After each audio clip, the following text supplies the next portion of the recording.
Hello बच्चों, तो सब कैसे हैं? आई होप आज हम बात करेंगे वर्क पावर और एनर्जी। वर्क क्या होता है, सबसे पहले बेसिक बेसिक बातें करेंगे। देखिए बेटा, वर्क डेली लाइफ में आप बहुत सारे काम करते हैं। हाँ, पढ़ाई करते हैं, रोज नहाते हैं, कुछ लोग वीकली नहाते हैं, सोते हैं, सर स्कूल जाते हैं, स्कूल से आते हैं, सर फोन चलाते हैं। तो बहुत सारे काम आप करते हैं डेली लाइफ में। अब उन्हीं काम का आपको भी मेजरमेंट नहीं करते। सोचो कि अगर आपको मैं पूरे दिन के लिए कुछ एनर्जी दे दूं, या पूरे दिन के लिए कुछ आपके पास एनर्जी दे दी और आपको कहा कि पूरे दिन इस एनर्जी को खर्च करिए, तब उस एनर्जी को कहाँ खर्च करेंगे? जैसे सुबह आपको आपके मम्मी खाना देते हैं, उस खाने को आप पूरे दिन तक चलाते हैं, ठीक है। उस खाने से इतनी एनर्जी मिल जाती है कि मैं पूरे दिन काम कर सकता हूँ। यानी कि वर्क का और एनर्जी का कोई ना कोई रिलेशन होने वाला है। ये जो तीनों टर्म्स लिखी है, वर्क, पावर और एनर्जी, ये सब एक दूसरे से रिलेवेंट होने वाली है। तो डेली लाइफ में आप जो बहुत सारे काम करते हैं, उस काम का मेजरमेंट करना है, क्योंकि हम तो फिजिक्स की बातें करेंगे और फिजिकल वर्ल्ड में आपको किसी टर्म को डिफाइन करते आना चाहिए। जैसे वर्क की बात करें तो वर्क मेरे पास एक डिराइव क्वांटिटी है जिसको मुझे फिजिक्स में डिफाइन करना पड़ेगा। यानी कि वर्क को फिजिक्स में कुछ डिफरेंट तरीके से डिफाइन किया गया। डिफरेंट तरीका क्या है? तो वर्क की आपको सबसे बेस्ट डेफिनेशन जो मिलने वाली है वो ये होती है कि work is a scalar product. Work is a scalar product of force into displacement। काफी सिंपल, सारी बुक्स में आपको इस तरीके की डेफिनेशन लिखी गई जो कि बहुत ही सिंपल और बहुत ही आइडियल है। वर्क को समझना है तो सबसे आइडियल इक्वेशन है कि work is a scalar product. Work is a scalar product of force into displacement. Scalar product सारे बच्चे समझते हैं, जब दो वेक्टर्स का डॉट प्रोडक्ट किया जाता है तो उसको स्केलर प्रोडक्ट करते हैं, और फोर्स और डिस्प्लेसमेंट का ये स्केलर प्रोडक्ट मेरे पास कहलाता है वर्क। तो वर्क जिसे मैं W से डिनोट करने वाला हूं, वो मेरे पास एक स्केलर क्वांटिटी है। स्केलर क्वांटिटी, स्केलर क्वांटिटी ऐसी क्वांटिटी जिसमें सिर्फ मैग्नीट्यूड का इंपॉर्टेंट रोल है, जिसमें सिर्फ ही मैग्नीट्यूड होगा, कोई डायरेक्शन नहीं होगी। तो मैंने वर्क को डिफाइन किया, work is a product, sorry कभी कभी कुछ ऐसी घटनाएं लाइफ में हो जाती है जिन्हें आप रोक नहीं सकते। उसी में से एक घटना अभी मेरे साथ घटी। इधर आ जाएं बोर्ड पे। बोर्ड पे नहीं आना है बेटा, बोर्ड पे आ जाए, अपने ध्यान को बोर्ड पे ले आए, अपने फोकस को बोर्ड पे ले आए। तो मैंने कहा work is scalar product of force into displacement, ठीक है। यूनिट की बात कर लें, यूनिट क्या होगी? अगर यूनिट की बात करना है आपको तो यूनिट, सर फोर्स की यूनिट बताइए, यूनिट ऑफ फोर्स लिखिए, फोर्स की यूनिट इनटू डिस्प्लेसमेंट की यूनिट। सर मुझे नहीं पता, नहीं पता है तो बेटा फोर्स को किसने बनाया है? न्यूटन ने। तो उसने अपने नाम पे यूनिट रखी फोर्स की, न्यूटन। डिस्प्लेसमेंट को किस में मेजर करोगे? मीटर में। न्यूटन मीटर फोर्स यूनिट है, और न्यूटन मीटर को कहा जाता है जूल। भाई फोर्स को मेजर करने के लिए जूल का यूज करोगे, जूल जूल। अब ये भी किन्हीं का नाम ही है। अगर आप भविष्य में कोई फिजिक्स में इन्वेंशन करते हैं, मैं भी आपको नोबेल पुरस्कार मिल जाए उसके लिए, बट नोबेल पुरस्कार नहीं भी मिलेगा तो आपके इन्वेंशन के आधार पे आपका एक नाम जरूर रख दिया जाएगा, आपका सरनेम जरूर रख दिया जाएगा। जैसे इनका न्यूटन था तो न्यूटन, ये थे जूल्स तो इनको जूल्स कह दिया। तो हमने कहा कि work is a scalar product of force into displacement. Now unit force into displacement, और इसे हम जूल में भी मेजर कर सकते हैं। डायमेंशंस की बात करें, डायमेंशन फॉर्मूला क्या होगा बेटे? डायमेंशन फॉर्मूला जब भी निकालने को कहा जाए, याद नहीं करना है हमको। फोर्स का डायमेंशन फॉर्मूला सिर्फ याद हो, और वो भी अगर नहीं याद हो, फोर्स इज इक्वल टू हम लिख सकते हैं सर मास इनटू एक्सेलरेशन। मास को किस में मेजर करते हैं? तो भाई आपने लिखा m। एक्सेलरेशन को किस में मेजर करते हैं? सर ये होता है LT-2 लिखो। एक्सेलरेशन भी नहीं पता तो वेलोसिटी अपॉन टाइम करना तो पता चल जाएगा, LT-2, यानी कि MLT-2 is the dimension of force. देखो फोर्स का भी पता चल गया, एक्सेलरेशन का भी पता चल गया। इस फोर्स को मल्टीप्लाई कर दो डिस्प्लेसमेंट के साथ, तो डिस्प्लेसमेंट के लिए आप क्या लिखोगे बेटा? यहाँ पे L।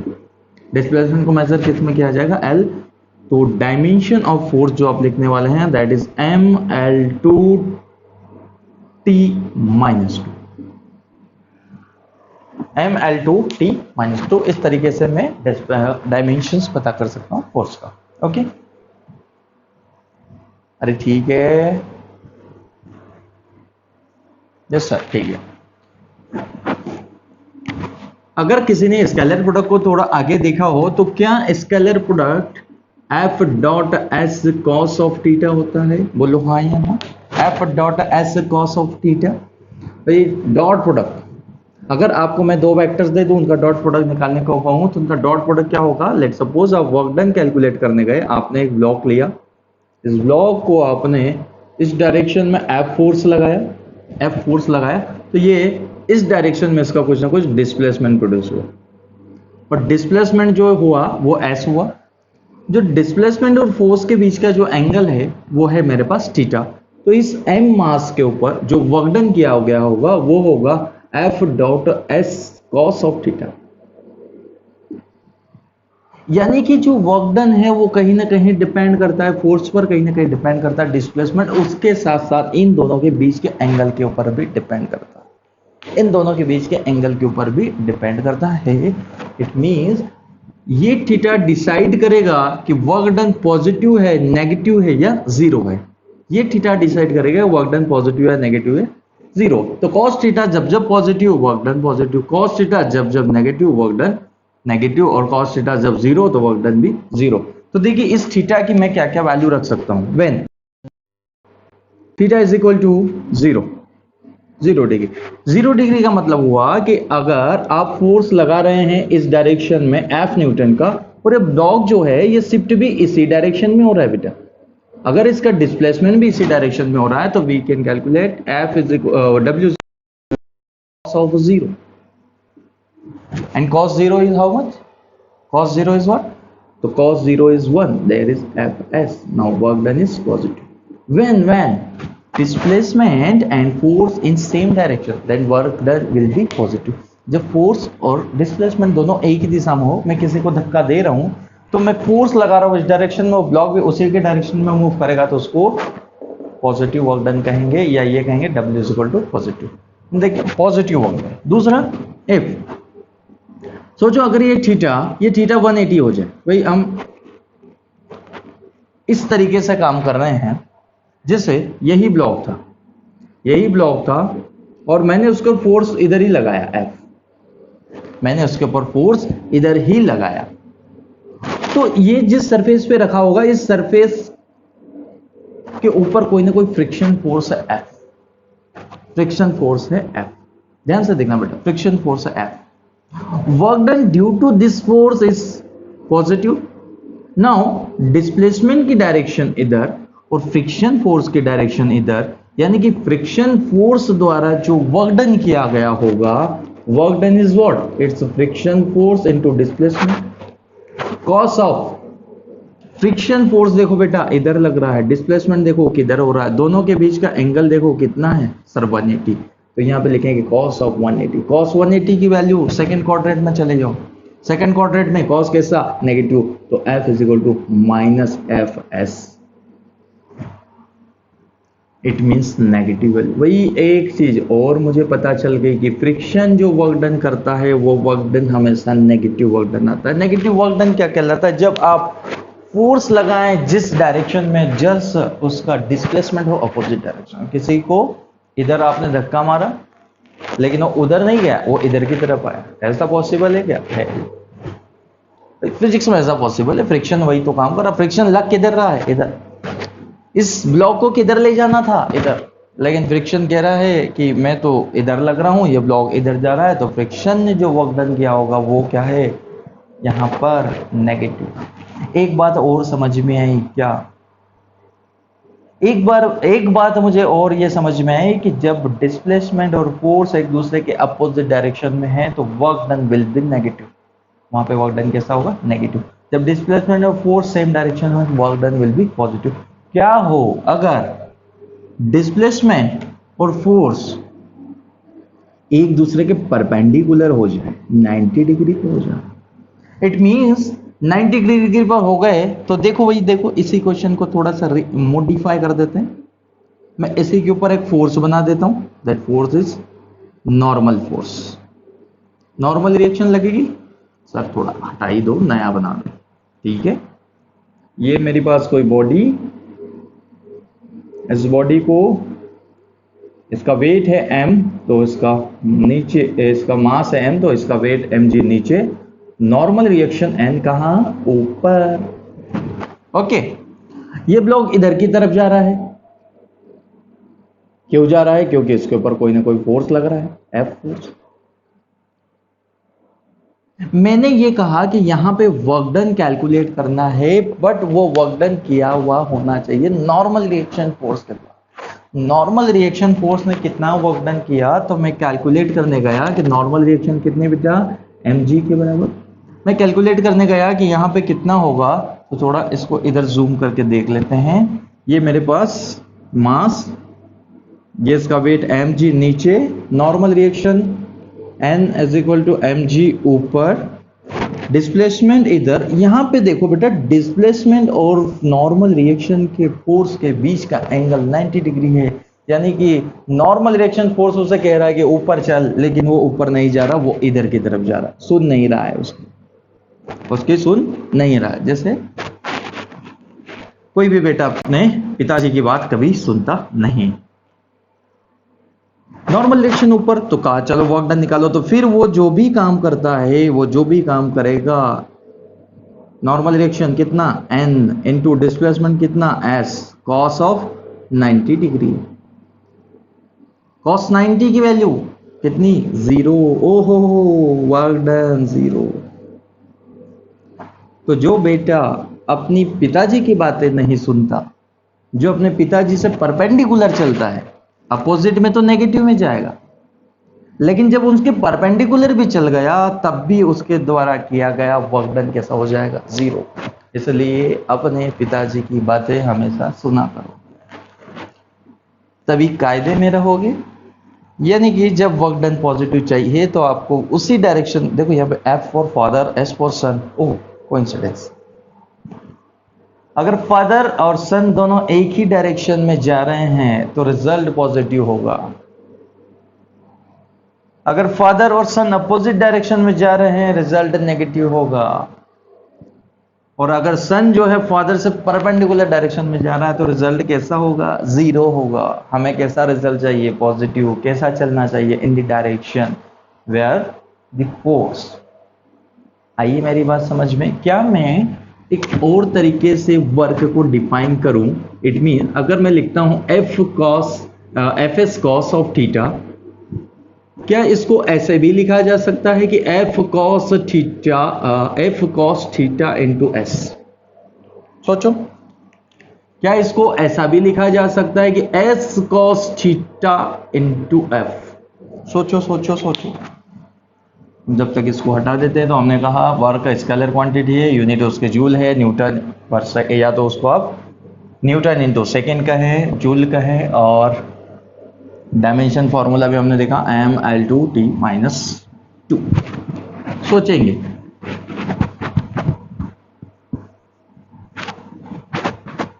बहुत बेसिक सी बातें कर रहे हैं, कुछ बड़ी बात नहीं कर रहे हैं, बहुत बेसिक सी बात। क्या ऐसा लिख सकता हूं? सोचो बेटा कि अगर आपके पास कोई ब्लॉक है कुछ इस तरीके से, जिसका मास m है, जो इस डायरेक्शन में जा रहा है s, और इसके ऊपर फोर्स लग रहा है F, और इन दोनों के बीच का जो एंगल है, लेट्स सपोज वो एंगल मेरे पास थीटा था। मुझे वर्क डन कैलकुलेट करने को कहा गया, तो मैंने वर्क डन लिखा इस Fs cos theta. Okay, Fs cos theta. और या तो मैं वर्क डन ऐसा लिख दूं कि F cos theta into s। ऐसा क्यों लिख रहा हूं? देखो बेटा, ये मेरे पास फोर्स है, ओके, एंगल कितना, थीटा। क्यों ना इस फोर्स का एक कंपोनेंट इधर ले लिया जाए, तो फोर्स का कंपोनेंट इधर इन द डायरेक्शन ऑफ डिस्प्लेसमेंट क्या F cos थीटा होगा। जिसके साथ थीटा बना हो उसको लेते हैं cos थीटा। तो क्या इस फोर्स का ये कंपोनेंट F cos थीटा होगा? एक और कंपोनेंट होगा ऊपर की तरफ, जिसको आप कहेंगे F sin थीटा। डिस्प्लेसमेंट किधर हो रहा है, इस डायरेक्शन में। इस फोर्स का कौन सा कंपोनेंट लेंगे, जो डिस्प्लेसमेंट के डायरेक्शन में। क्या ये F cos थीटा क्या है, component of force component of force in the direction of in the direction of क्या, डिस्प्लेसमेंट। भाई डिस्प्लेसमेंट की डायरेक्शन में फोर्स का कंपोनेंट ले लो और उसको डिस्प्लेसमेंट से मल्टीप्लाई कर दो, तब भी आपका वर्क डन कैलकुलेट हो जाएगा। कंपोनेंट ऑफ फोर्स, नया फॉर्मूला लिख लो, component of force in the direction of displacement. Displacement के डायरेक्शन में मैंने उसका कंपोनेंट निकाला, ये था मेरा फोर्स, डिस्प्लेसमेंट इधर, मैंने इसका कंपोनेंट निकाला, तो ये मेरे पास आया एफ कॉस थीटा, ये मेरे पास आया एफ कॉस थीटा। तो component of force in the direction of displacement into displacement, तब भी आपका वर्क डन कैलकुलेट हो सकता है। डॉट प्रोडक्ट में ए बी बी ए कर सकते हैं, कम्यूटेटिव एसोसिएटिव लॉ जब आपने पढ़े हैं तो आपको वो चीजें आएगी, इनको आगे पीछे कर सकते हैं। दूसरा देखो, अब इस एफ का कंपोनेंट लिया, मान लो ये एस का भी तो कंपोनेंट ले सकते थे, ये हटा दिया मैंने, ये हटा दिया मैंने, इन दोनों के बीच का एंगल थीटा, तो आपने एफ का इधर कंपोनेंट लिया। अगर मैं आपको कहता कि इस एस का कंपोनेंट लो, इन दोनों के बीच का एंगल थीटा, तो एस का कौन सा कंपोनेंट, एस का ये कंपोनेंट जो कि होता S cos theta. Component of displacement in the direction of force, component of displacement in the direction of force, force के डायरेक्शन में उसका डिस्प्लेसमेंट निकाल दो, फिर क्या बनेगा, ये फिर बन जाएगा क्या, F into S cos of theta. तो मैंने लिखा S cos of theta into force. क्या मैं वर्क डन को ऐसा लिखूं, it is component of displacement in the direction of, in the direction of force into what, force. But displacement का एक कंपोनेंट ले लीजिए और उस कंपोनेंट के साथ फोर्स को मल्टीप्लाई कर दीजिए, तब भी आपके पास वर्क डन कैलकुलेट हो जाएगा, तब भी मेरे पास वर्क डन कैलकुलेट हो जाएगा। ओके चलो एक क्वेश्चन करते हैं, उस क्वेश्चन से आपको और भी फंडा क्लियर हो जाएगा इसका। देखो कुछ इस तरीके का मेरे पास एक क्वेश्चन है, सपोज मेरे पास क्वेश्चन कुछ ऐसा है कि मैंने एक बॉडी रखी और इस बॉडी को मैंने यहां से, लेट सपोज इसका जो मास है वो 5 kg है, इसका मास 5 kg है, इस बॉडी को मैंने इधर शिफ्ट किया और ये मैंने 1 मीटर का डिस्टेंस ट्रेवल किया, इसका मास है 5 kg, इसका मास है 5 kg। इसको इधर पुश करने में मैंने फोर्स लगाया, वो फोर्स था मेरे पास 100 न्यूटन का, 100 न्यूटन का फोर्स था। मैंने इस बॉडी को 100 न्यूटन का फोर्स लगाया, 5 kg मास की जो बॉडी है, और ये 1 मीटर शिफ्ट हो गई, ये यहां से यहां चली गई, दिस 1 मीटर। आपको क्या करना है, आपको कैलकुलेट करना है, कैलकुलेट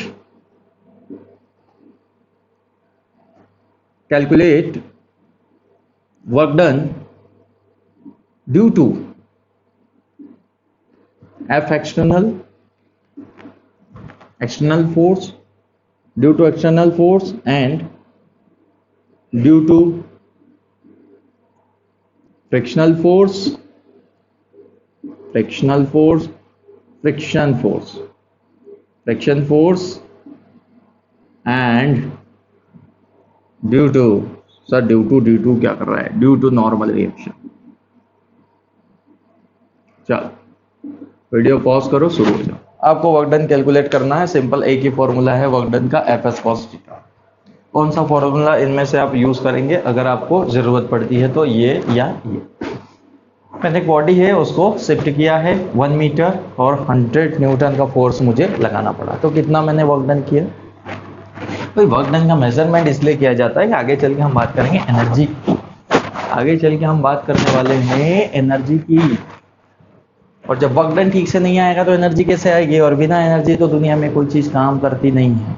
एनर्जेटिक रहने के लिए हर कोई तरह तरह के ड्रिंक्स बनाता है, ये पी लो इससे एनर्जी आएगी, वो पी लो इससे एनर्जी आएगी। किसी को पीने से एनर्जी आती नहीं है, एनर्जी खुद से आती है। हो गया, चलो हो गया। देखो देखो क्या करना है आपको, वर्क डन कैलकुलेट करना है। तो पहला work done due to external force, work done due to external force is equal to external force कितना है मेरे पास F external into displacement. F external की वैल्यू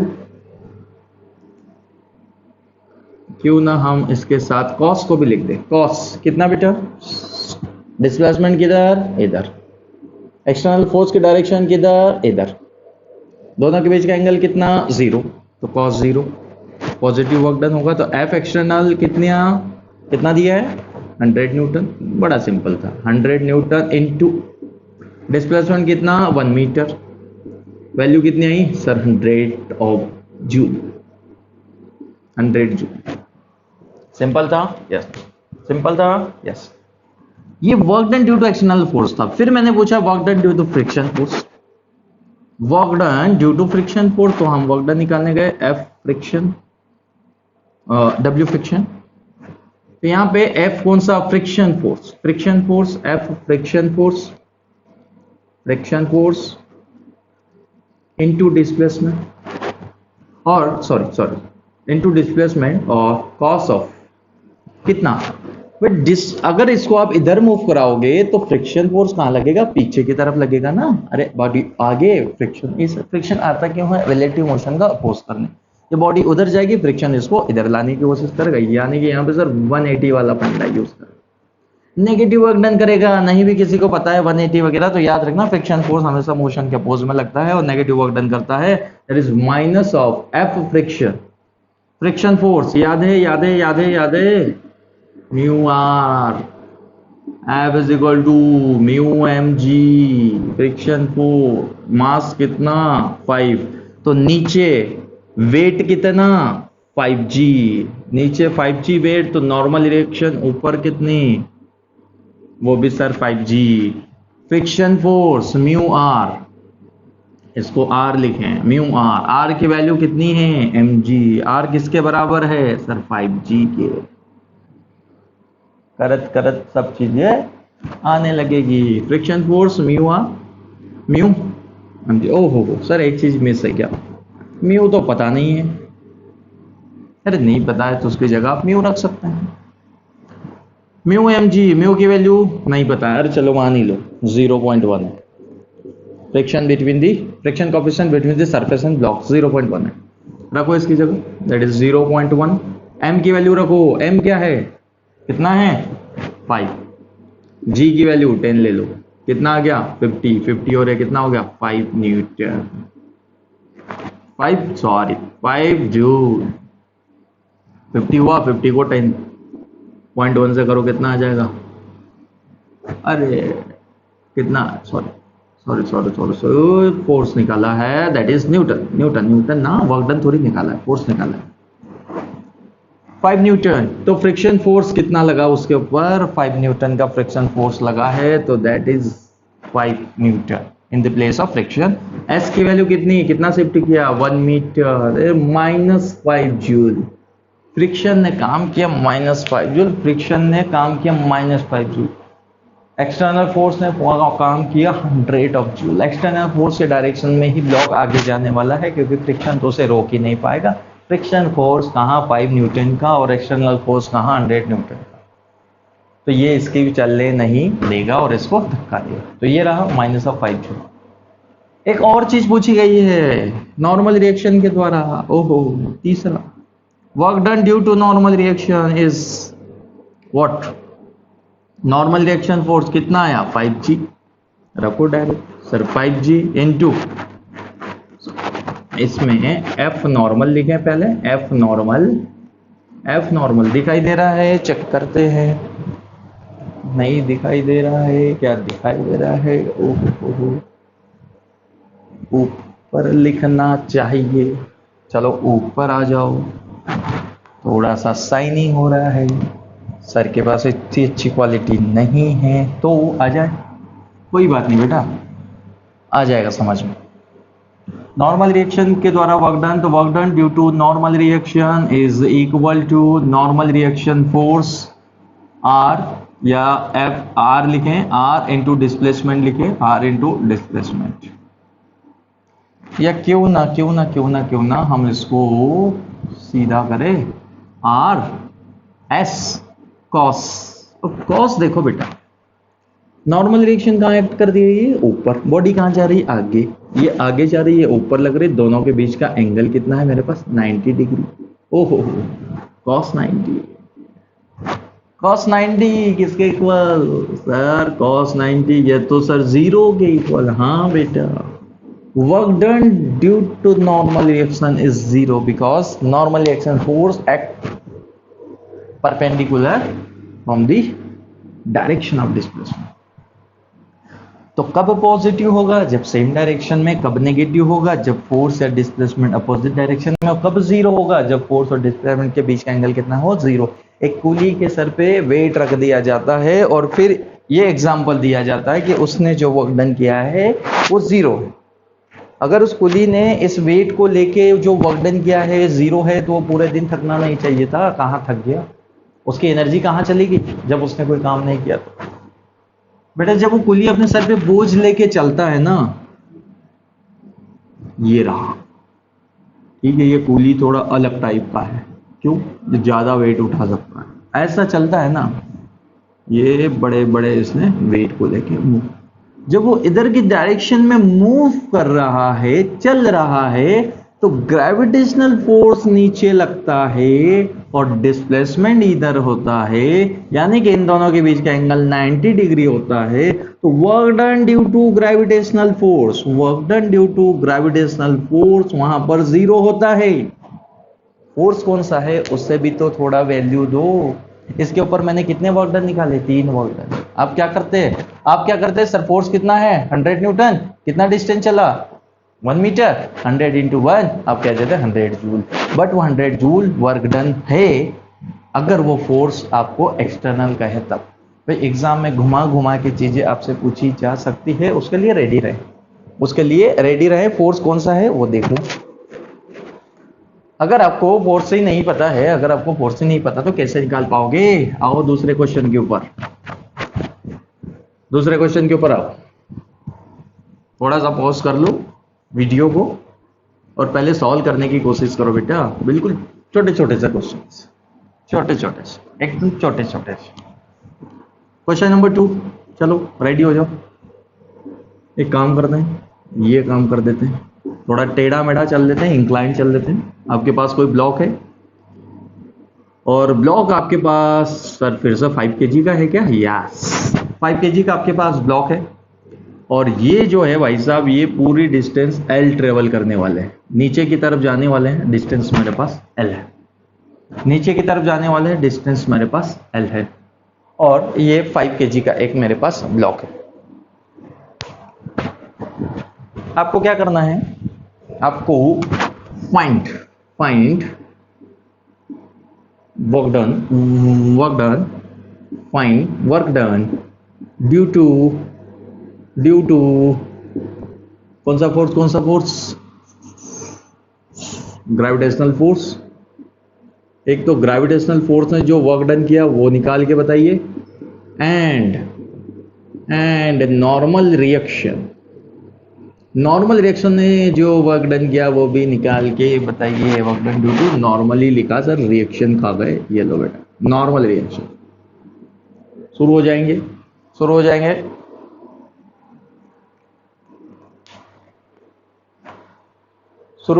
सॉल्व करना शुरू करेंगे इसको। कर लिया ओहो, ओके। कुछ बच्चे वेट करते हैं कि सर सॉल्व कर दे तो हम सीधा सा उसका आंसर लिख लें। एक चीज याद रखिए, जब तक आप चीजों को नहीं करेंगे आपको नहीं आने वाली। सर को तो आती है, इसीलिए तो सर पढ़ा रहे हैं, और सर आपके लिए पढ़ा रहे हैं। सर को थोड़ी सीखना है, सर सीखे हैं तभी तो आपको पढ़ा रहे हैं। चीजों को हाथ से लिखिए, जितना हो सके इनके नोट्स बनाइए। वीडियो को पॉज करके क्वेश्चन को सॉल्व करने की फर्स्ट कोशिश करें, ताकि आपको पता चलेगा आप कितने पानी में हैं कि डूब गए हैं। डुबकी तो नहीं लगा ली? आ जाओ। चलो आंसर आया क्या? सबसे पहले वर्क डन निकालते हैं। वर्क डन किसके द्वारा? Work done due to